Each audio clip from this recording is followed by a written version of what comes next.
पहले तो भैया का परिचय ले लो, हम कहाँ पर हैं। हाँ परिचय पूरा भैया परिचय बताओ। नारायण वर्मा, कुम्ही, बेमेतरा डिस्ट्रिक्ट, छत्तीसगढ़। इनका भी ले लीजिए परिचय। भैया नमस्कार, मेरा नाम चंदन कुमार टिकरिया, ग्राम सिलगढ़ से। कितना प्लांटेशन है आपका यहाँ पर? 11,200। 11,200 जी। ओके। पूरा वर्जिन लाइन जमीन लेकर के किया ना आपने? हाँ जी, ये पहले धान इसमें अपन धान लगाते थे। हाँ। वो फसली धान होता था, तो अपन क्या किए कि उसको एक फसल धान लेके उसको तुरंत प्लॉटिंग कर दिया। अच्छा। और इसको हम लोग फरवरी 25 को वो वाला टीपी किए थे भैया। उसका प्लांट नहीं मिल पा रहा था, तो अपन 11 मार्च को इधर का टीपी किए, बाकी का। हाँ 11 फरवरी 11 मार्च नहीं, हाँ 11 मार्च। थोड़ा सा अप डाउन जैसा दिख रहा है ना, ये पानी लीचिंग बहुत ही ज़्यादा लॉगिंग है, वाटर जैसा। ये वाला एरिया थोड़ा डाउन दिख रहा है, कॉर्नर जो ऊपर दिख रहा है। और भैया इधर से तो बहुत सपोज कीजिए कि इसमें हम लोग थोड़ा सा क्या बोलते हैं, पहले इसमें खाद डाल के इसमें थोड़ा जिब्रेलिक चला कि ये काफ़ी उठा। अच्छा। लेकिन ये वाला जो प्लॉट है ना, वो एकदम से अभी भी उसमें वाटर लॉक दिख रहा है, क्या बोलते हैं, रूट में फंगस दिख रहा है। तो हमको ये वाला प्लॉट समझ में ही नहीं आ रहा, हम क्या करें। ओके, ये साइड ना। जी आइए अंदर आते हैं। सही।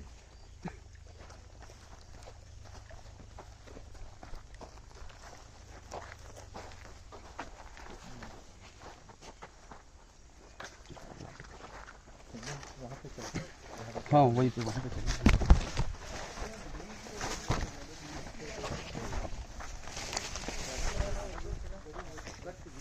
हमको तो भैया ये वाला समझ में नहीं आता, ये वाला जो घास होता है, ये थोड़ा मुस्केरी बोलते हैं हमारे लोकल लैंग्वेज में इसको। ये हमसे जाता ही नहीं है, इसको इतना बार वीडिंग करा चुके हैं इसमें। छत्तीसगढ़ के समस्या थे ना। हाँ बहुत बड़े समस्या है।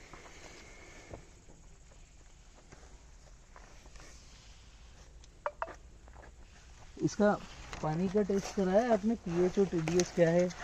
नहीं, पानी का भी टेस्ट करा लो, और सॉइल का एक यहीं बेड में से टेस्ट करा लो। पीएच और कार्बन, दो ही चीज़ चाहिए, बाकी कुछ चाहिए नहीं अपने को, उससे डेटा निकलेगा। ये जो कॉर्नर जा रहे हैं ना, ये टॉक्सिसिटी की वजह से जा रहे हैं, ये जितने कॉर्नर जा रहे हैं। अच्छा। ये सभी प्लांटों में है। इसको एसिड ट्रीटमेंट किया आपने? एसिड ट्रीटमेंट क्या बोलते हैं, इसमें फॉस्फोरिक एसिड चलाया था भैया? हाँ फॉस्फोरिक एसिड चलाएंगे। वो एसिड ट्रीटमेंट में आएगा नहीं। Sulphuric acid. एक्चुअली ये जो फील्ड आपकी दिख रही है ना, जी पूरा हेवी वाटर लॉकिंग की फील्ड है। तो यहाँ से पानी को लीच करना है। जी। तो सबसे बेस्ट तो ये रहेगा, पहला काम। ये तार किस लिए लगाएंगे? वो सुअर ये तार निकाल करके जेसीबी डालो जी अंदर, और फर्स्ट से लास्ट तक एक वो पतला नाली। चौड़ा वाला बकेट नहीं लेना है, सकड़ा बकेट लेना है, और पूरा 1 मीटर का गहरा नाली करना है, इस लेवल से 1 मीटर नीचे। अच्छा। ठीक है। ये पानी का ड्रेनेज किधर होगा वो आपके हिसाब से, जो एंगल उधर जाए तो उधर करना है, इधर आए तो इधर करना है, पानी का ड्रेनेज करना है। दूसरा, इसमें ये जो पूरा पॉकेट जो दिख रहा है पूरा डाउन, और आगे जाएंगे तो और ज़्यादा कीचड़ भी दिख रहा है नीचे। तो स्लोप इधर जाता हो तो उधर ही बना दो। ऐसा लगे कि ज़्यादा बड़ा खेत है तो फिर चौड़ा बकेट ले लो। लेकिन ये जो नाला होगा, ये नाला आपके दोनों खेतों को संभाल लेगा। अभी इसकी जो उम्र है ना, ये पूरा चोकिंग हो गया है, ये पकड़ गया है। लेकिन कम से कम हम रटून से ही ले पाएंगे, और इससे भी हम 10-12 किलो का बंच तो ले लेंगे, 15 किलो का बंच ले लेंगे। तो सल्फ्यूरिक ट्रीटमेंट करना है यहाँ पर आपको। सल्फ्यूरिक ट्रीटमेंट में 1 एकड़ पे आपको लेना है 200 लीटर पानी, और 2 लीटर सल्फ्यूरिक एसिड धीरे धीरे ऐसे बूंद करके डालना है। सल्फ्यूरिक एसिड एकदम तेजाब आता है, हार्मफुल रहता है। ग्लोव्स पहनकर, मुंह पे मास्क लगा करके ही उसको हाथ लगाना है। मतलब सल्फ्यूरिक को तो हाथ नहीं लगा पाएंगे, बोतल को हाथ लगाना है ग्लोव्स पहनकर। और 200 लीटर में धीरे धीरे 2 लीटर डालना है। और वो जो 200 लीटर पानी है, एक 10 मिनट पानी चलाया, उसके बाद 20 मिनट में वो 200 लीटर पानी वेंचुरी से चला दिया, आपका हो गया आधा घंटा। अभी 3 से 4 घंटे वही पानी चलाना है। सल्फ्यूरिक पहले ही चला देना है, बाद में पानी चलाना है 3-4 घंटे, फिर 2-3 दिन के लिए पानी बंद करना है। तो अभी जो सॉइल का स्ट्रक्चर है, ये फिर फुडरा हुआ बन जाएगा, भुरभुरा बन जाएगा।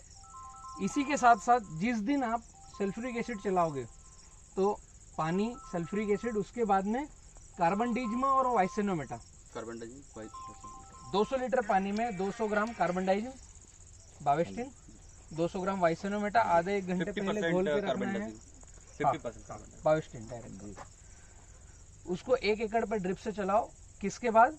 सल्फ्यूरिक एसिड के बाद, जस्ट बाद वो निकल गया ड्रिप से, उसके बाद इसको चलाओ। उसके बाद 3-4 घंटे आपने पानी चलाया, फिर 3-4 दिन के लिए पानी बंद कर दिया। तो एक आपका जमीन को भी फुडरा कर दिया, दूसरा आपका सिस्टेमेटिक फफूंदीनाशक आपने दे दिया जो प्लांट को टॉलरेंस करेगा वाइसेनोमेटा के साथ। तो रोगों से लड़ने की क्षमता बना दी और आपने जमीन को ट्रीट कर दिया। अभी ये प्रक्रिया आपको हर 28 दिन में दोहरानी है। एक बार में रिजल्ट मिले तो इसको 14 दिन में पहली बार रिपीट कर दो, फिर 28-28 दिन में करना है। और ये जो नाला है इसको गहरा करके पानी को लीचिंग कर दो, पानी पूरा निकाल दे। हाँ, उसके बाद में ये जो टापा जो नीचे बैठा हुआ है इसमें अमोनियम सल्फेट का ज्यादा प्रयोग करना है। अमोनियम सल्फेट अभी भी हम लोग 2 किलो और 3 kilo potash, 2 kilo ammonium sulphate इसमें चला ही रहे हैं, क्योंकि इसका जो इंटरनल डिस्टेंस जो हमको दिखता है वो थोड़ा सा भागे प्लांट करके। अमोनियम सल्फेट इस पूरे फील्ड में नीचे वाली में अलग से देना है। बेसल भी दे देती है उसको, बेसल में दे दो। ये जो ड्रिप है आपकी, ड्रिप का ड्रिपर है, उसको एक 50 kilo ammonium, 200 gram potassium humate, इसका मिश्रण करो। पौधे के पास जिस तरफ ड्रिप है, ड्रिपर के नीचे 40-50 ग्राम ये नीचे अलग से दे दो। बाकी पूरे खेत में जो चल रहा हो वो चलने दो। प्लांट से डिस्टेंस कितना लेंगे उसका? जहाँ ड्रिप हो तने से दूर, तने पर जैसे कि सपोज कीजिए कि ये प्लांट है और ये तो आपने ड्रिप घुसा के रखी है, हाँ, बस आपका हाथ हो वहाँ पर, बस यहीं पर, हाँ, 1 फीट छोड़, हाँ, और ये ड्रिप आना चाहिए यहाँ 2-2.5 फीट आगे तक जी। रूट वहीं तक तो रखना नहीं है, हाँ, आगे आना चाहिए। ये ऐसा थोड़ा, ये सभी ड्रिप आपकी छोटी छोटी है, वो ड्रिप आना चाहिए आगे तक, यहाँ तक। एक और ये जब नाली हो जाए, सल्फ्यूरिक ट्रीटमेंट हो जाए, आप अमोनियम एक्स्ट्रा दोगे ही। जब नाली का पानी आपको लगे लीच होने लगा है, एक आध पत्ता आ गया है, सल्फ्यूरिक ट्रीटमेंट और बावेस्टिन ने काम किया है, वाइसेनोमेटा ने, उसके बाद में 150 लीटर पानी घटते क्रम में याद रखना। 150 पानी, 15 DAP, 10 urea, 5 potash, 3 magnesium, 2 phosphoric acid, 150 gram potassium humate घटते क्रम में। ये भैया रेसिपी आपको मैसेज कर देंगे। इसकी ड्रेंचिंग 5-5 दिन में करी आपने ये टापे पे, तो इसके बराबर एक 5 ड्रेंचिंग में ये सपोर्ट हो जाएगा, पूरा सिमिलर आ जाएगा। पहले नाली, फिर सल्फ्यूरिक ट्रीटमेंट, फिर ड्रेंचिंग, बीच में अमोनियम की चुटकी, ये 4 काम किए, ये पूरा का पूरा टापा उठ जाएगा। अमोनियम की चुटकी, फिर से अमोनियम सल्फेट और रिपीट कर सकते हैं, पोटेशियम ह्यूमेट का कर सकते हैं रिपीट। वो दोनों किक बनेगा, साथ में उठेगा। बाकी पूरे खेत में जो खाद चल रहा है वो अलग है। क्या ग्राफ लिया ये आपने डिस्टेंस और प्लांट? डिस्टेंस हमने भैया लेने का सोचा था 6x7। अच्छा, और 6x7 हो गया, और थोड़ा सा क्या था, लेबर यहाँ के अनट्रेंड है, थोड़े से नए थे, और हमने आपके बताए हुए जिग जैग लेने का बहुत कोशिश किया, लेकिन उनसे हुआ ही नहीं। वो उनको हम लोग 10 बार ही समझा दिए, लेकिन वो कर ही नहीं पाया। और हमारा थोड़ा सा 6x7 मैंने कौन से वीडियो में बताया? नहीं, 6x7 नहीं भैया, 6x7 के हम लोग 5x7 लेने वाले थे, लेकिन इसका जो बेड था वो 6 बन गया, 6 ही बन गया बेड। तो हम लोग सोचे 6x7 पे लगा देते हैं करके, लेकिन उसको हम लोग जिगजैग लगाने का सोच रहे थे, 5x7 करके, 7 को जिगजैग। हाँ, एक्चुअली ये सिंगल बेड भी गड़बड़ है, ये भी नहीं चाहिए। आप एक काम कीजिए, महावीर भाई की फील्ड एक जाकर विजिट कीजिए। मैं इनका विजिट किया था, लेकिन मुझको ना भैया नाली पाली बनाना है, ठीक है। अब ये वाला जैसे जमीन फ्लैट है तो उसको जो 10 फीट पे जैसे वो बनाते हैं अपन नाली, तो ये वाला नाली और ये वाला नाली आ गया, और 5 फीट में प्लांट, और 5x8 या 5x9 वो रख के अब जब भी नया लगाना है तो वो सिस्टम। एक बार खेत में जाके आओ, तीनों चारों मित्र पार्टनर जो है ना, महावीर भाई के खेत में जाके आओ। अभी फ्लावरिंग आ रहा है। मैं तो नहीं, इनको भी लेके जाओ। जो क्या होगा, हम चर्चा कर रहे हैं, ये हमारी रोजी रोटी है, तो एक दूसरे की बातें सबकी पता चलना चाहिए कि हम जिस दिशा में जा रहे हैं वो दिशा आपने बोला, इनको समझ में आना चाहिए, फ्रीक्वेंसी मैच होना चाहिए। तो जो मेन थंब रूल है वो साथ में जाकर विजिट करना चाहिए। उसमें क्या होगा, एक दूसरे ने चर्चा करी, समझ में आ गया और वो काम अप्लीकेशन हो जाएगा। नहीं तो होगा क्या, यार वो 10 फीट पे नाली, वो पौधा कैसे लगेगा, कहीं समझ में नहीं आ रहा। चल अभी तो लगा, फिर देखेंगे, बस बात खत्म हो गई। वो तो अभी लगा फिर देखेंगे, मतलब आपका गया 2-3 साल। वो तो भैया जैसे पहले ड्रिप लगाओ, अगर 5 फीट में अगर पहले ड्रिप लगा देते तो कुछ ट्रैक्टर दिमाग से मत लड़ाओ, खेत में हो क्या हो। सब समझ में आएगा ना, मैं कितना बोलूंगा यहाँ पर, सब बाउंसर जाएगा। हाँ बोलोगे अंदर कुछ जाएगा नहीं। खेत में जाके आओ, 10 फीट पे नाली करना है बस। वो कैसे करोगे, खेत में खड़े रहोगे तो वो दिखेगी 10 फीट पे नाली कैसे दिखती है। तो फिर आपके यहाँ उपकरण क्या है, आप ऑटोमेटिक अनुमान लगा लोगे, मेरे पास ये उपकरण है, मुझे ऐसे डिसीजन लेना है, या मेरे खेत में जो काम करने आएगा उसके पास क्या उपकरण है, उसको कैसे बताना है। 10 फीट पे नाली करना है बस, 10 फीट में। बाकी सब अपने आप होगा। जैसे ये इधर का जो मिट्टी है, मतलब भुरभुरा नहीं, पूरा नमी के नाम से क्या लीच है एकदम। उसमें सोच रहे हैं कि पानी उसमें बंद करके बीच का जो जगह है उसको पावर टिलर से एयर गैप के लिए सबसे पहले यहाँ पर नाली बनाना है। जी जी सबसे पहले यहाँ पर नाली बनी, उसके बाद में सल्फ्यूरिक ट्रीटमेंट किया, तो सल्फ्यूरिक एसिड वाला पानी जहाँ जहाँ पर जाएगा वो जमीन की बॉन्डिंग टूटेगी। अभी इसको उठाकर ऐसे मंदोगे ना तो चिकट हाथ में चिपक जाएगी, चिपक जा रहा है, मतलब पेस्ट बन गया वो। तो सबसे पहले हमको बॉन्डिंग तोड़ना है। तो सल्फ्यूरिक एसिड वाला पानी चलाया तो भले पानी नाली तक आ जाए बीच तक, उसके बाद में आप यहाँ पर पावर टिलर चलाओगे, कुछ भी करोगे तो सेकेंडरी मेथड है। पावर टिलर चलाया तो पॉजिटिव भी है नेगेटिव भी है। वो रूट टूटेगा भैया, और रूट टूटेगा तो नया रूट डेवलपमेंट होगा हमारा। मतलब ये बचपन से हमारे घर में सिखाया जाता है कि जब रूट टूटता है तो नया रूट डेवलप होता है। हम लोग क्या सोच रहे हैं कि जो पौधा छोटा है उसका रूट भी आ गया मानते हैं हम लोग, बट यहाँ पर का जो जैसे अपन सल्फ्यूरिक ट्रीटमेंट भी कर देते हैं तो एक बार क्या है, ये मिट्टी एकदम बरोबर हो गई चारों तरफ से, मतलब हमारा एयर गैप भी तो उसको मिल नहीं पा रहा है। तो उस एयर गैप को बनाने के लिए एक पाली में, मतलब एक पाली छोड़ के, कचरा वाली पाली को छोड़ के एक पाली में हम लोग वो कब चलाना है, हाँ। जब आपका नाली हो जाए, तब सल्फ्यूरिक एसिड निकल जाए, उसके बाद में प्लानिंग करना है। अगर नाली नहीं हो रहा है, सल्फ्यूरिक एसिड डल नहीं पा रहा है, तो आप कितनी मशागत करो वो जो रिजल्ट चाहिए आएगा नहीं। हमें चाहिए क्या, इस टापे से कम 15 किलो का बंच पहली बार में, और सेकंड में 20-25 किलो का बंच चाहिए, तो पैसा लगाया हुआ आएगा। उसके ऊपर आया तो बोनस है, वरना हमारा तो खर्चा लग चुका है। तो आपने अभी इस अवस्था में रोटा चलाया तो एक तो पहले ही क्रैक नहीं है, फिर रोटा चलाने से ऊपर भुरभुरा बनेगा, भुरभुरा बनेगा तो नीचे की जमीन और ऊपर भुरभुरा बन गया, तो फिर वो ऊपर से आपने मट्टी का मल्चिंग कर दिया। हाँ। ठीक है, अब मट्टी का मल्चिंग कर दिया तो नीचे एरिएशन होना बंद हो गया। जिस समय रोटा चल रहा है, गट गट गट गट गट काट रहा है, उस समय एरिएशन हो रहा है, हवा अंदर जा रही है। रोटा चल के पीछे भुरभुरा हुआ, आगे लिपा हुआ है, लिपण टाइप है, तो दोनों में रोटा हुआ और आगे लिपण, दोनों में एरिएशन नहीं है। जिस समय रोटा चल रहा है केवल उस समय एरिएशन हो रहा है। एरिएशन करना है ऐसी जमीन में तो पानी को लीच करके क्रैकिंग लाना पड़ेगी, जैसे कि तो अंदर तक वो एरिएशन जाएगा। जैसे अगर इसमें पानी थोड़ा दिन 4-5 दिन बंद कर देंगे भैया तो ऑटोमेटिक इसका यहाँ का जो स्ट्रक्चर के हिसाब से वो फटने लगेगा। क्रैकिंग कर दो, फिर रोटा करो, मतलब क्या बोलते हैं, पाग लाना है।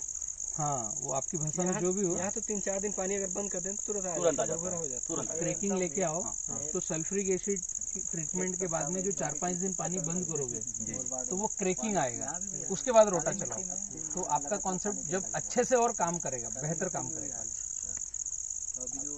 और मिट्टी चढ़ाना चाहिए कि नहीं चढ़ाना, जरूरत ही नहीं। जैसे भैया केवल जो टखनी खराब होगी उस पर चढ़ाएंगे, लेकिन पहले तो चल नहीं रहा है पौधा, उसको चलाना है। नहीं, जैसे कि हम लोग भैया पहले साल में लगाते हैं केला, तो पहले साल में वो प्लांट जो है एकदम मिट्टी से लगा हुआ रहता है, उसका जो लोटा होता है। लेकिन सेकेंड ईयर जब रटून छोड़ते हैं तो उसका लोटा बाहर आ जाता है। सबसे बड़ी समस्या, और सीधा वो पहले साल वाला गिरता है तो हवा गिरता है तो आधे बीच से गिरता है। सेकेंड ईयर का जो गिरता है वो पूरा जड़ से गिरता है। ऐसा प्लांट करोगे सिंगल बेड का तो जड़ से गिरेगा, विकल्प नहीं है ना। आपने जो सिंगल बेड बनाया, एक बार बनाया तो वो थोड़ा फ्लैट था, बारिश हुई, हम आदमी अंदर बाहर जा रहे हैं, वो मिट्टी स्लिप हो करके वो फ्लैट की बजाय राउंड हो गया। अब उसके साइड में बच्चा निकला, तो बच्चा निकला तो लटकते हुए निकला, मिट्टी तो धुल चुकी है, उसकी जड़ें कहाँ पर फैलेगी, जगह है ही नहीं वहाँ पर। बाहर जाने के बाद हवा आ गई, उसको नीचे जाना चाहिए, तो वही होगा, गिरेगा ही, उसका कोई इलाज ही नहीं, मेथड ही गलत है। नहीं, पपीता के अंदर भी लगाते थे उस चीज को, इसीलिए बोल रहा हूँ उसमें थोड़ा सा मिट्टी चढ़ा दे क्या ऐसा करके। तो जो घुटली है नीचे की, मैंने शायद अभी बताया कि मिट्टी लगाना चाहिए उस घुटली पर। हाँ, मिट्टी चढ़ाना नहीं है। अच्छा, जो नीचे का कंद है, मतलब ऐसा सेप राउंड हुआ फिर सेप बना, लोटे पे मतलब ऐसा मिट्टी बस लगा दी, बस उतना, बस नीचे से 3 इंच 3 इंच, उतनी मिट्टी लगाओ ताकि वहां से वो रूट फेंक दे। और वो पकड़ ले जमीन। हाँ, वो जो मिट्टी स्लिप हुई है पपीते की भी, वो पकड़ेगी वहीं पर। तो एक 3 महीने की अवस्था में शायद वो गुठली दिखना चालू होती है। 90 दिन से 120 दिन पे आप एक बार उसको मिट्टी लगा सकते हो। तो पूरे खेत को फोड़ कर लगाना नहीं है, बस वहीं का मिट्टी फावड़ा लिया, मिट्टी रखा, पीछे से एक आदमी उसको घुमा देगा। 2 फावड़े मिट्टी, एक इधर लगाए, फिर बीच सेंटर का फावड़ा रखा, पीछे से दूसरा जाएगा, वो मिट्टी को घुमा देगा, उस पर ऐसे टच कर देगा, तो अंधेरे में वहां से रूट आ जाएगी। और पपीता भी आप 70-30 ही लगाओ तो 2 साल पपीता चलाओगे। अभी किसानों से 1 साल भी चल नहीं रहा है, वायरस आ रहा है। वायरस नहीं भी, हमारे यहाँ प्लांट का हाइट भाग जाता है बहुत ज्यादा, तो उसको तोड़ने में फिर दिक्कत होता है। और हम लोग क्या होता है कि हमारे यहाँ लगता है ग्राफ क्या लेते हैं? हम लोग 8 से 8 8 8-6 8 से 8 8 और 8-8, हाँ, या दोनों 8 8 दोनों में से एक 8/8। अभी 8-6 अधिकतर लेते हैं। जब लेट लगाते हैं जून में तो 8 से ले लेते हैं। अच्छा, single drip, double drip? Single trip mulching में लगाते भी अधिकतर हम लोग अब। मैं दोनों का प्लास्टिक मल्चिंग, प्लास्टिक मल्चिंग। पैसा अच्छा खासा है हमारे पास, नहीं? जी मतलब वो बात नहीं भैया, क्या होता है कि जैसे कि हमारे यहाँ लोकल किसान बताते हैं जिनके पास जिनकी प्रोडक्शन काफी अच्छी है, जैसे 40 कुंटल 45 कुंटल जिनकी प्रोडक्शन है, तो वो बोलते हैं कि जैसे कि 5 जून से लेकर 5 जून के बाद लगा रहे हैं, तो आप बिना मल्चिंग में लगाइए, और उसके पहले लगा रहे हैं तो बिना मल्चिंग के लगाइए। 5 जून के पहले बिना मल्चिंग, 5 जून के बाद मल्चिंग में। ओके। तो उसका जो वो जो है मल्चिंग में लगाते हैं, तो सबसे ज्यादा दिक्कत हमारा ये घास का होता है भैया, तन, और है ना, ये मुस्केनी बोलते हैं ना। तो और पपीते के नीचे 2,4-D भी नहीं चल रहा, मतलब कोई प्रकार का, सिर्फ ग्लाइफोसेट और ग्रामोक्सोन। तो ये वाला जो घास है ना, ये इतना ज्यादा फैलता है बारिश में, इसको हम लोग लेबर से भी नहीं करा सकते। तो फैलते ही जाएगा, ये बारिश फैलते जैसे जाएगा। आया, हवा में नमी है, और इस साल तो बहुत लंबी बहुत बारिश चली है। ज्यादा। तो जिनका पहले लग जाता है, वो लोग क्या करते हैं, इसको बचपने में मार देते हैं। हाँ। और हमारा क्या, उसमें बारिश होते रहता है, इसको मारने का कोई जुगाड़ ही नहीं हो पाता। एकदम बराबर। तो सबसे बड़ा समस्या ये है। 70-30 की खेती में तो और फंस जाएंगे स्टेप पे। और अगर इसको अगर एक थोड़ा सा भी छोड़ देते भैया, और आषाढ़ सावन और भादों का महीना है, तो हमारे लेबर भी नहीं मिलते लोकल, क्योंकि धान का सीजन आता है, तो इसलिए हम लोग उसको मल्चिंग में प्रीफर करते हैं। तो पपीता आप बारिश में ही लगाते हैं, जून जुलाई में? जून में, हाँ, क्योंकि हमारे यहाँ का जो टेम्परेचर है 44 के ऊपर चले जाता है मई में, तो उस समय थोड़ा सा पपीता लगाते हैं ना, तो हाँ, वो शौक लगेगा, वो चल नहीं पाता है पपीता भी। उसको बचाना ही सबसे बड़ा इसका जून में प्लांटेशन कर देते हैं, जी, ऐसा है? मई में 15 मई से लेकर जून तक, जून लास्ट तक। हाँ, लास्ट। इसका पहला हार्वेस्टिंग कब से चालू होता है? ये जैसे चाचा का लगा 15 जून को, तो पहला हार्वेस्टिंग मेरे ख्याल से अभी 1 महीने बाद दिसंबर लास्ट में हो जाएगा। लास्ट में। और हमारा वाला जो हार्वेस्टिंग है वो 15 जनवरी के करीबन पहला हार्वेस्टिंग आएगा। और एंड कब होगा इसका? एंड 30 मई, 30 मई। 30 में, 11 महीने में जितना लेना था ले लिया, हाँ। और निकल उसका जाएगा। फिर से वो टेम्परेचर बड़ा होता है, तो फल का साइज छोटा हो जाता है। अब उसको अगर आगे मैं खिसकाऊं, 30 मई को क्या हाइट रहती है? 30 मई को लगभग जैसे ये बेड है, बेड के ऊपर चढ़ते हैं तो इससे ही ज्यादा हाइट आ जाती है। अच्छा, जबरदस्त। ओके। और यहाँ से लेकर यहाँ तक हमारा फ्रूट सेटिंग तोड़ना पड़ता है। आपको जो मेन ग्राफ जो ले रहे हैं, अगर मैं समझूं उसको, तो 8/6 जी 48 स्क्वायर फीट जी है ना, और 8 फीट ये चौड़ा रहेगा, जी, और पौधे से पौधा 6 फीट 6 फीट रहेगा, रहेगा।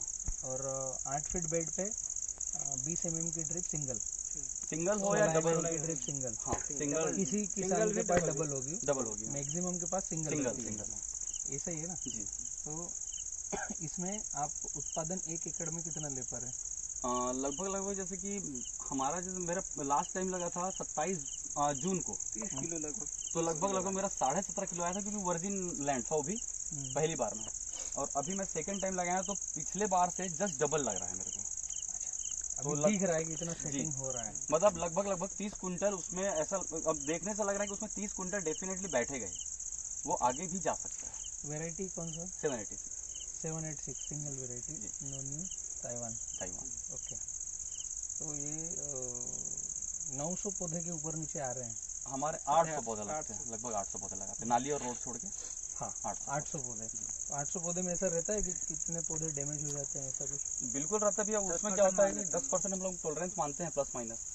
700 पौधे की हार्वेस्टिंग आएगी हमारे पास। हाँ, लगभग 80-100 पौधे डैमेज होते हैं। डैमेज होते हैं। तो एकड़ का टनेज हमने समझा है कि एकड़ पे टनेज क्या है, या हम पौधे का ही समझ रहे हैं कि 30 किलो ले लेते हैं कि 50 नहीं, किलो वो ले लेते हैं? हम लोग एकड़ का हिसाब लगाते हैं। जैसे ऊपर का पौधा है तो वो डेफिनेटली अच्छा रहता ही है, बट नीचे क्या होता है, जैसे हमारे यहाँ पानी अगर जाता है तो हमारे यहाँ हैवी सॉइल होता है, तो नीचे का जो पानी होता है, सपोज कीजिए कि अगर यहाँ पर मैं नाली नहीं बनाता हूँ, ये मेरा सिंगल प्लॉट है और मेरा मेन नाली जो है वो निकलने के लिए बाहर है, तो उसमें क्या होता है, हैवी पानी जाता है, लेकिन इसका पानी तुरंत तो निकल गया, लेकिन इसमें जो पानी अगर ऐसे ऐसे पानी उठाने के लिए पानी नहीं रहता, लेकिन उसमें जमीन में इतनी पानी होती है, कच रहता है। हाँ वो होता ही है। तो वो नीचे का प्लांट, सबसे नीचे वाला प्लांट सबसे कमजोर, वो लास्ट का प्लांट तो हम लोग छोड़ देते हैं, उसको हम लोग स्लोप में नीचे वाला कमजोर, फिर अच्छा, अच्छा, हाँ, फिर ऊपर का फिर अच्छा। ऊपर सबसे अच्छा, ऐसा रहता है। तो उस हिसाब से हम लोग हिसाब लगाया था 30 कुंटल 35 कुंटल, और कई किसान ऐसा है जो 40 कुंटल के ऊपर भी ले लेते हैं, उनकी प्रैक्टिस अच्छी है थोड़ी सी, और हम नए किसान थोड़े से एकड़ पे। जी। ओके। मतलब ये आपका अगर जैसे भैया इस बार भादों में पानी 20 दिन तक कंटिन्यू गिरा, हम्म, हमारे फ्लावर ड्रॉप हो गए, पत्ते झड़ गए, और उस समय हम लोग दवाई भी नहीं मार पा रहे थे, रोज बारिश, आधा घंटा बारिश हो जाता था, 1 घंटा बारिश हो जाता था, वो समस्या थी इस बार की, और पत्ते पूरे गायब हो गए ऊपर तक। तो लगभग आप 700 पौधे पर देखें तो एक 50 टन तक जा पा रहे हैं, 50 किलो पर प्लांट पर। जी, 700 पौधे पर 50 किलो भी मुश्किल है, नहीं ले पाते हैं, वो 30 किलो लगभग आता होगा। मैक्सिमम 30 पर प्लांट। अभी पिछले साल से तो और हालत खराब है, बहुत ज्यादा वायरस आ रहा है यहाँ ये वाला एरिया जो है, ये वायरस वाला ही एरिया बोलते हैं हम लोग इसको। जैसे कि मेरा खेत एक साजा में है, उधर का किसान के देखा, उसके में वायरस ही नहीं है एक भी, और उसके लगाने का तरीका, उसके खाद, वो तो पानी को ऐसा दे रहा था एकदम, वो नाली यहाँ ये बह रहा था, पपाया में पानी हम लोग बोले कि बंद करवा के आए ऊपर, ऐसा पानी देते नहीं हम लोग, 1 घंटा पानी देते पपाया में, और उनका पत्ता एकदम ग्रीन, नीचे के पत्ते झड़ चुके थे वहाँ भी मौसम के कारण, लेकिन उनका पत्ता ऊपर से एकदम ग्रीन। लेकिन हमारे तरफ वही चीज माइट्स का या थ्रिप्स का, एफिड्स एसिड्स का शिकायत बहुत जाता है यहाँ, कपास के भी किसान बहुत जाते हैं यहाँ पे। इससे क्या हम समझें, मतलब जो पपीता की लाइन है, जैसे आपके ही जवाब में से कुछ निकल रही 2-3 बातें, कि हम अगर ज़्यादा ज्ञान झाड़ते हैं तो हमारे यहाँ वायरस आता है, अगला लावारिस है, पानी कीचड़ हो रहा है, उसके वायरस भी है। हाँ, उधर बढ़िया लगा मेरे को, कल गए थे हम रात को, इतने टाइम घूम रहे थे। पपीता की R&D करेंगे तो सारी बातें आपकी सही हैं, जहाँ आप खड़े हो, यहाँ के किसान जो प्रैक्टिस कर रहे हैं, उनको जो प्रैक्टिस सिखाई गई है उसके हिसाब से आप नो डाउट गलत नहीं हो, ठीक हो, लेकिन पपीता चाहता क्या है उसे समझना पड़ेगा ना जी। तो पपीता क्या चाहता है कि उसको सराउंड ग्राफ चाहिए। यहाँ जो ग्राफ हम ले रहे हैं छत्तीसगढ़ में, ये लाइन वाली दिशा को बड़ी कर रहे हैं। हमें ऐसा लगता है ट्रैक्टर निकल जाए, हमें ऐसा लगता है जब पपीता तोड़े तो टोकरी लेकर के आदमी निकल जाए, तो ये लाइन हम 8 फीट 9 फीट इसको लेके जा रहे हैं, और इसको क्या कर रहे हैं 5, 6, 5.5, 6.5 पौधे से पौधा। पपीता का सुंदर पौधा अगर आपको देखना है तो सराउंड ग्राफ चाहिए। आप किसान पाठशाला पर डालेंगे 70-30 पपाया फार्मिंग, 5x9 वाला, कुछ नांदेड़ वाले वीडियो आएंगे। 5x9 पे सराउंड, लाइन से लाइन 5, पौधे से पौधा 9, और झिकझिक। और सुंदर करना हो तो 5x10 पे लेके जाओ पपीता को, पौधे उतने आएंगे जितने आप बता रहे हो। 6x8 पे लगाते हो तो 48 स्क्वायर फीट, 5x9 पे जाओगे तो 45 स्क्वायर फीट। पौधे लगभग सिमिलर है, वही आपके जितने पौधे बैठ रहे हैं, लेकिन जो ग्राफ की सुंदरता निकल के आएगी, और जो आपकी प्रैक्टिस और आप जिस डेडिकेशन से पपीता में घुसते हो कि उसमें मेहनत करके पकाना है, तो लावारिस पपीता बरगद का पेड़ दिखता है ऐसा पूरा फैला हुआ। सराउंड ग्राफ में पपीता पूरा खिलता है, नीचे का तना ऐसा नापोगे ना, जैसे हम केले को नापते हैं 35 इंच 38 इंच, पपीता का मिलेगा 38 इंच 40 इंच 35 इंच तना।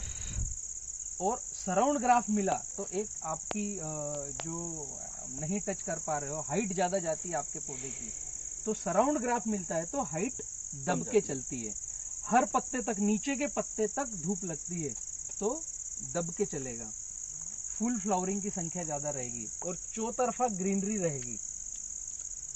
फर्टिलाइजर अलग हो गया, आप स्प्रे शेड्यूल क्या ले रहे हो वो अलग हो गया। सबसे पहला डिसीजन ग्राफ क्या होना चाहिए, तो सराउंड ग्राफ पे जाओ, लाइन से लाइन 5 के ऊपर जाना ही बंद कर दो।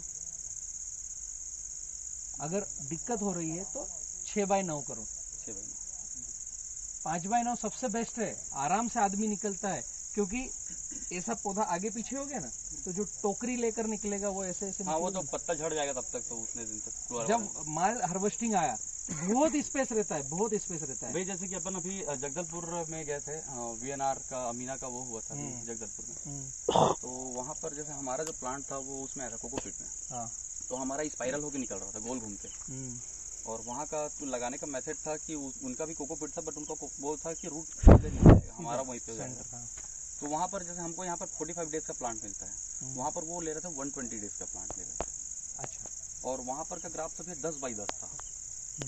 और पपीता तो काफी अच्छा लगा अमीना देखने से, मतलब उनका जो प्लांट था, हालांकि वो विनायक देते ना वो, विनायक नहीं अमीना, अमीना। हाँ। अमीना नया वाला वेराइटी। तो उनका जो 10x10 में भी लगा था भैया, तो ऐसा लग रहा था कि वो हमसे ज्यादा प्रोडक्शन उनका। यस, वही तो मैं बताना चाह रहा हूँ। पपीता को चाहिए क्या, उस पर फोकस करना पड़ेगा, उसको सराउंड ग्राफ चाहिए। और कैसे दे पाओगे, उस पर पहले शर्त ही वही है, पहले उस पर ही जाना पड़ेगा, सराउंड ग्राफ। प्लांट की रेट क्या है आपके यहाँ पर, पौधों की कीमत 70 रुपये, 17 रुपए। वो जो मिट्टी वाली मिट्टी वाली कोकोपीट वाली 14 रुपये, 14 रुपये। और वहीं फंस जाते हैं हम लोग, सस्ता मिल रहा है करके। इस बार फंसे हैं, इस बार बहुत गंदा इस बार बहुत गंदा फंसे हैं। वो 40 डेज का मतलब हमारा 45 डेज का प्लांट था ही नहीं, वो दिया कंपनी को, जी। और हमको मजबूरी में उसको लगाना पड़ा, क्योंकि यहाँ पर एक्चुअली पपीता की नसें समझ गए ना तो आप पौधा खरीदना बंद कर दोगे। अच्छा भैया, अभी जैसे आप लगा डाले हैं इस साइड से अपना लगभग 6 फीट, बहुत ज़्यादा फ्लावर ड्रॉप है। उसका वीडियो बनाकर भेजो मुझे कल सुबह दिन में। ये हम लोग बहुत देर से वेट कर रहे थे, नहीं, ठीक है। तो नहीं तो आज वहाँ आपको विजिट कराते कितनी हैं। दूर है यहाँ से? ये पास में पास में ही है। चलेंगे अभी, चलेंगे, चर्चा करेंगे। एक्चुअली क्या है, पौधे की रेसिपी बहुत बाद में है पपीता में। जब मैं पपीता कर रहा था 2004-2006 में, हम पौधे से लगाया ही नहीं है। हम जाते थे मार्केट में, जो सुंदर पपीता, टेस्टी पपीता, बहुत सारे पपीता लेते थे, उसमें खाने के बाद जो टेस्टी लगा, मैच्योर्ड पपीता, उसके बीज लेते थे। उसके बीज डायरेक्ट ट्रांसप्लांट हम करते थे खेत में, 6 बीज एक एक जगह लगाते थे। फिर उसमें 6 में से 3-4 निकल के आएंगे, 2 निकल के आएंगे, सिंगल पिक करते थे, है ना। उसमें 3 महीने बाद दिखेगा कि फल आ रहा है, तो कौन नर है कौन मादा है। 3 महीने बाद जो नर है उसको काट देते थे और पूरे बगीचे में 5-6 नर रखते थे।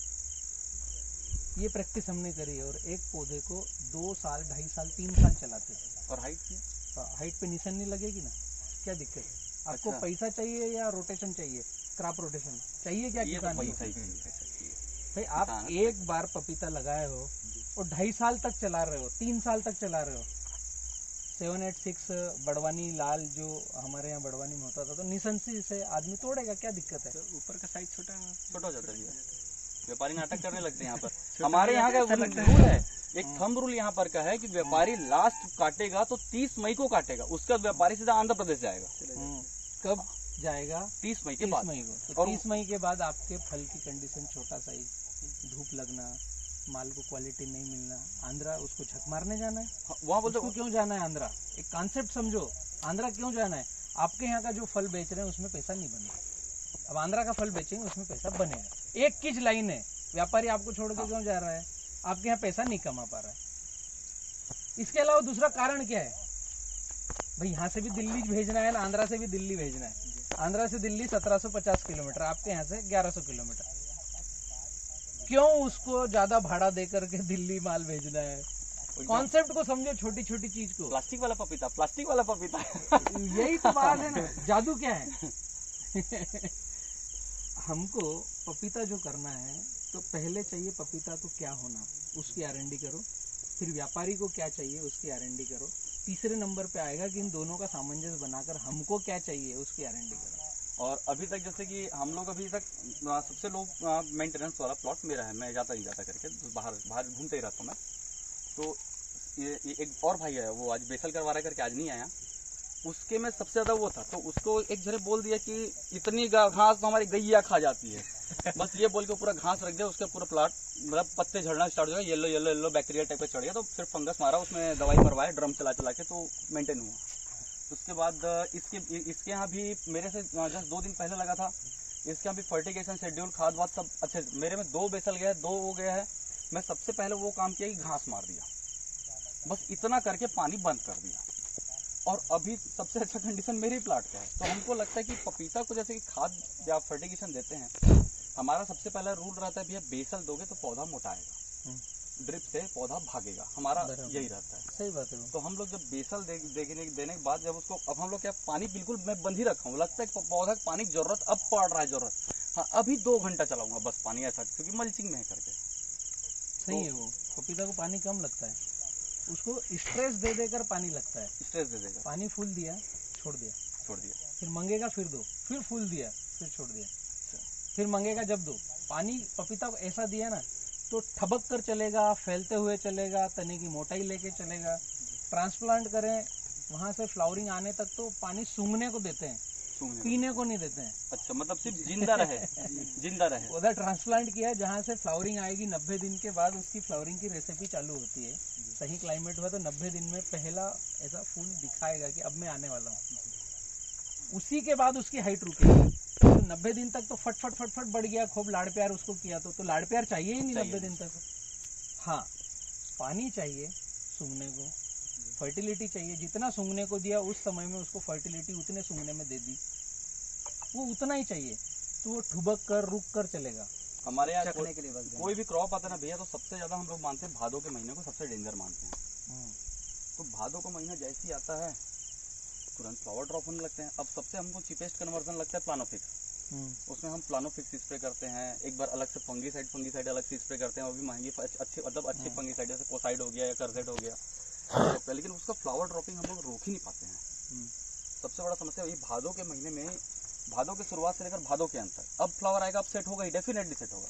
कुछ नहीं करोगे तो भी सेट होगा। हाँ, कुछ नहीं करेंगे, उसको खाद भी नहीं देंगे, सिर्फ पानी दे देंगे तब भी सेट होगा। तो इसका मतलब हमें स्प्रे की बजाय क्लाइमेट सेटिंग और रूट जोन और वो जो भादों के महीने में जो अपटेक करने वाला है क्या होता है उसको कैसे चेंज करें, उस पर जाना पड़ेगा ना। वो इतना ज्यादा उमस मारता है, इतना ज्यादा उमस मारता है अगर 15 अगस्त से लेके लगभग सितंबर पूरा सितंबर तक दिन का टेम्परेचर, रात का टेम्परेचर बहुत डिफरेंस होता है।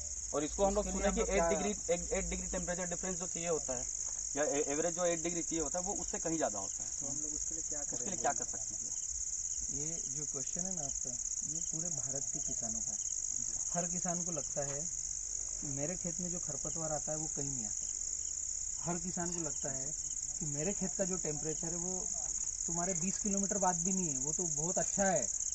मतलब मेरे यहाँ टेम्परेचर वेरिएशन होता है, मेरे यहाँ टेम्परेचर ज़्यादा होता है ग्लोबल वार्मिंग के कारण। पूरे भारत में चले जाओ, ये जो आप क्वेश्चन कर रहे हो ये पूरे भारत में है। इसी से तो हमें फाइट करना है। ग्लोबल वार्मिंग अब हमारे हाथ से छूट गई है, क्योंकि क्लाइमेट अब सब तितर बितर हो गया है। केवल समुद्र के किनारे और बर्फीली जहाँ पर पहाड़ियाँ हैं वहाँ पर थोड़ा सा एक जैसा क्लाइमेट है। बाकी पूरे भारत में आप एमपी, गुजरात, महाराष्ट्र, छत्तीसगढ़, यूपी, बिहार कहीं पर भी चले जाओ। मैं उड़ीसा गया, उड़ीसा में वही टेम्परेचर है जो बड़वानी में है। मैंने उनका डेटा देखा, वो तो इतना अपडेट आदमी सब लिख के रखा है किस दिन क्या टेम्परेचर। तो छत्तीसगढ़ में वही टेम्परेचर है जो बड़वानी में। वेरिएशन भी उतना ही है कि रात को एकदम से ठंडी आ गई और दिन को एकदम 47 तक चले गया। ये भी हो रहा है, 20-22 डिग्री का वेरिएशन भी हो रहा है। तो इसको ही हमें क्लाइमेट चेंज बोला जाता है। इसी से हमें फाइट करना है। जो आपने भादव का बोला ना, तो हमें प्लानो फिक्स नहीं सेटिंग देगा। भादव में क्या एरर हो रहा है, पपीता को क्या एक्सेस हो रहा है, हवा से नाइट्रोजन ले रहा है, झड़ी है, बादल है, एक्सेस नाइट्रोजन हो रहा है, उसकी जड़ों की कक्षा में कितना पानी होना चाहिए और कितना हो रहा है, वो सारी चीजों को हम कैसे चेंज करें हमारी फील्ड में, उस पर पहला फोकस। बाद में जरूरत लगी कि हमने सब कर लिया, अब थोड़ा सा प्लानो फिक्स दे दूं। केवल प्लानो फिक्स से जुड़ जाएगा वो तो आपका ही जवाब है कि हम देते हैं तो भी नहीं रुकता। तो उसको चाहिए क्या, जो आज उसकी परिस्थिति वो परिस्थिति उस दिन होना चाहिए। वो छोटे छोटे डॉट कलेक्ट करना पड़ेंगे। वो भैया हम बहुत कोशिश किए कि हाँ चलो अगस्त में सावन का महीना है, हैवी रेनफॉल हुआ। हैवी रेनफॉल होने के बाद भी वाटर पानी रहता ही है, खेत फील्ड पे पानी रहता ही है। बट वो अगस्त के महीने में ड्रॉप ना होके अब क्या होता है, बादल भी है, पानी भी गिर जाता है, 1 घंटे बाद धूप भी हो जाता है और रात को ठंडा भी हो जाता है। सारी मौसम आ गई। हाँ, अब हमारा जो फ्लावर है वो फीमेल फ्लावर भी रहेगी, तब भी वहाँ पर काला होगा और वो ड्रॉप होना तय। उसको देखते हैं इसमें, हाँ चलो रेडो मिल मार दो, नहीं कुछ नहीं होना है वो। न फंगीसाइड न रेडोमिल कुछ नहीं ना तो उसको चाहिए क्या उसको चाहिए क्या? अभी घर में हम 5 लोग हैं, उदाहरण में बता रहा हूँ मैं, जो हिडन पार्ट है उसको पकड़ने की चेष्टा करो तो आप उस समय ठीक कर पाओगे। 5 लोग हैं घर में, जब जब मौसम परिवर्तन होता है, ठंडी से गर्मी, गर्मी से ठंडी, बारिश और बारिश से ठंडी, ये अभी मौसम परिवर्तन का टाइम, उधर चलते हैं।